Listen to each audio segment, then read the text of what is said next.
Guys welcome back to my channel. ఈరోజు చేయబోయే work out వచ్చేసి చెస్ట్ వర్కౌట్ అనమాట. మనం చేయబోయే చెస్ట్ వర్కౌట్ అయితే వార్మప్ అయితే మనం ఫస్ట్ చేయాలి. వార్మప్ చేసిన తర్వాత వర్కౌట్ అయితే స్టార్ట్ చేయాలి. ప్రతి ఒక్క వర్కౌట్కి వార్మప్ అయితే పక్కా ఉంటుంది. 3 వేరియేషన్స్ ఉంటాయి. 3 సెట్స్ చేయండి. దాని తర్వాత డిప్స్ అయితే చేయండి. సెట్స్కి 10 చేయండి, అంటే 3 సెట్స్ చేయండి 30.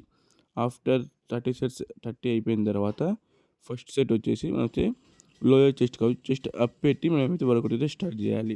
చెస్ట్ అప్ పెట్టి వర్కౌట్ స్టార్ట్ చేసిన తర్వాత సెకండ్ వచ్చేసి అదే కొంచెం ఫ్లాట్ కాకుండా కొంచెం అప్ పెట్టి వర్కౌట్ని మనం చేయాలి. అప్ చెస్ట్ ఆల్వేస్ అప్ ఉండాలి. దాని తర్వాత వర్కౌట్ అయితే స్టార్ట్ వర్కింగ్ అవుతుంది. సేమ్ వర్కౌట్ ఫ్లాట్తో చేయండి. 5 kgs అయితే తీసుకోండి. 3 సెట్స్ చేయండి. సెట్కి 10 చేయండి. అంతకు మించి ఎక్కువ చేయకండి. లాస్ట్ సెట్ వచ్చేసి బటర్ఫ్లై అనమాట. బటర్ఫ్లైకి అయితే జస్ట్ అప్ పెట్టి మీరు అయితే ఫ్లయింగ్ అయితే గుంజండి. స్లోలీ చేయండి 3 వర్కౌట్.